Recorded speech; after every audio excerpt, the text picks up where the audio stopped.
So this is a bit of fun, not too serious, but I'm looking at the racing lines that I took at ArdRock. This is taken inspiration wise a bit from Ben Cathro, and if you look on Pinkbike and if you look on his channel, you can see behind the tape and see the racing lines that professionals choose and the different options and the reasons, whether you're going to bump off a route, huck to flat, or do a double over something. None of those I'm going to do. But in terms of going faster in a straight line and choosing better trail paths, great watch to watch Ben Cathro. People will tell you they race for different reasons. Some take it seriously for big trophies, big money, or just to beat other people. In this case, we just play for these goggles. So I know my mates are going to be desperate to win them back.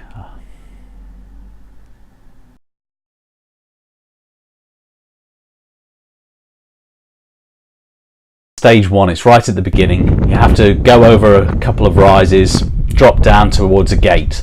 You can see the gate on the left, very tight, and in practice stage you can see where I've just come over, I've gone inside line, can't get round the gate very quickly at all. So coming back onto race day and watching the footage back the night before and just remembering from the year before as well, I could see obviously I need to get out wide to the right. You can see I get out much wider on this corner now and then cut back in, and it's so much easier.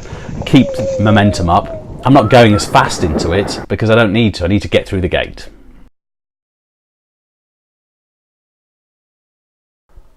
Okay, so this is coming down on stage 1 still. And there's a big drop chute everybody was talking about. Now on practice day, I took it pretty well, stayed down the middle of it, avoided a big rock that's towards the top. But as you look on race day, there's another rock that gets exposed, and I kind of get offline and get onto the left hand side. I get loose on the marbles that are on the left hand side. I can't get off them, and then my focus is then on the gate ahead that I'm not going to make round. So I'm already looking left, I'm not looking where I want to go, I'm on the marbles. I managed to hold it together and stay on the bike-ish, but with a bit of a dab and a mistake, so I'm kind of off the course then, having to get back on. So mistake there, but it's the changing race conditions and you know, just making a mistake. So dropping off after that down into the grassy pedalling section across the hillside, there's a big chute down, a big roll down hill, and I basically on practice day took it really fast but didn't think about how to get round the corner, whereas on race day I'd already anticipated I'm going to need to turn, I'm not going to need to trust my tyres, I'm going to need to dig them in and really hurl the bike round there, and try not to let too much speed slow me down but also not slow down. That doesn't really make sense. I'm going to have to keep speed, not brake too much, but not carry too much speed that I don't make the corner. So it's a real blend of trying to get around the corner quickly, get the tyres to dig in on the turn. Now we come to the gate on stage 1 that's about halfway to 2/3 down. You go through a gate, you got a slight left straight after the gate, and then you drop off sharply. And I remember this one from last year because it's very tricky down the left hand side to sort of, you know, poodle your way down. You can let go, but at the bottom if you let go you're kind of totally offline and you've got to take a sharp left hand turn.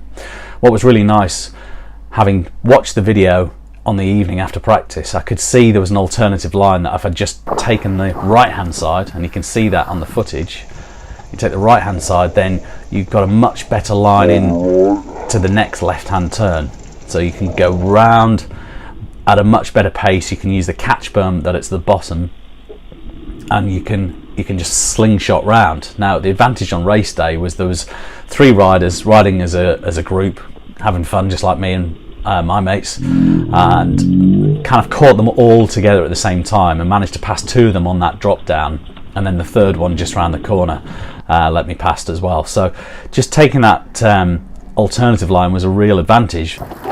Ridiculous. Stage 6.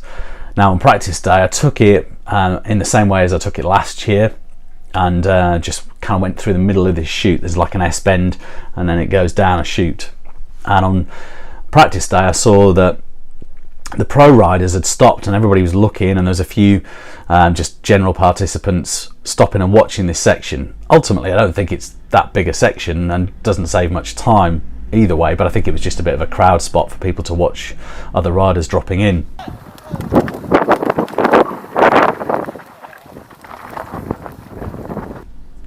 And so we could see that some riders were taking a very high line across a ridge and dropping in. It was steep, it was kind of very tricky to drop over the edge, but if you did it and took some speed at it, you were going quite quick and direct through the chute.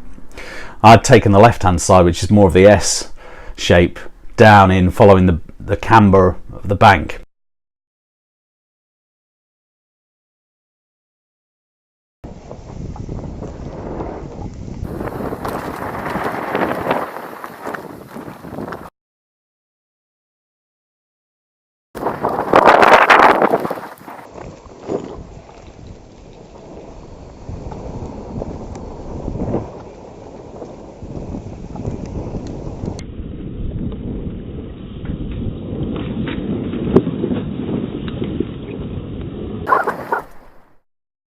I don't think ultimately when I raced it and I went the harder way over the steep section, better. It was harder to ride. I wasn't carrying quite enough speed, but I got over it. It shot me through the bottom of the chute and up the other side.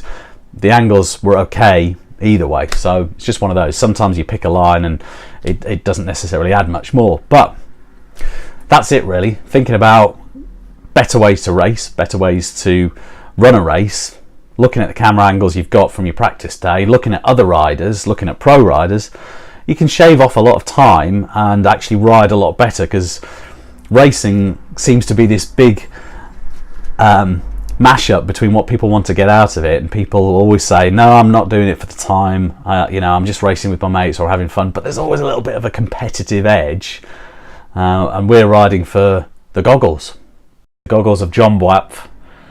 This was originally a birthday present from one of my mates, Lex, and yeah, now we're playing for it for a trophy. You're racing against the clock, but you're racing against yourself. You're just trying to improve on your own time. And I saw a 4-minute improvement over last year effectively, so I was 1 and a bit minutes quicker with an extra stage. So that extra stage was 3 minutes, so I evaluate that as about 4 minutes extra. Even on stage 1 I was over a minute faster, mostly because I didn't ride like an idiot, mostly because I rode within myself and chose to ride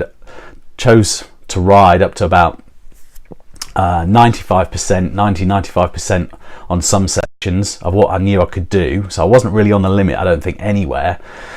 Some sections I rode maybe only up to 65-70%, so I have to evaluate that too as well. Maybe not quick enough and maybe not enough input, but ultimately after riding 3 races and falling off quite a bit, I realised that for consistency's sake I want to get times in that are good and consistent, and I'm not hurling myself off the bike because I'm trying to ride beyond my limit too soon. So it's maybe a bit boring to ride with efficiency in mind and less about like just testing your limits, but it is a race condition, it is a different environment. So when I'm out with my friends I might push myself again even further, but coming back to a race situation, you want to do your best, you want to be consistent, you want to have fun, but also you're trying to improve your overall performance. I suppose that's why people race.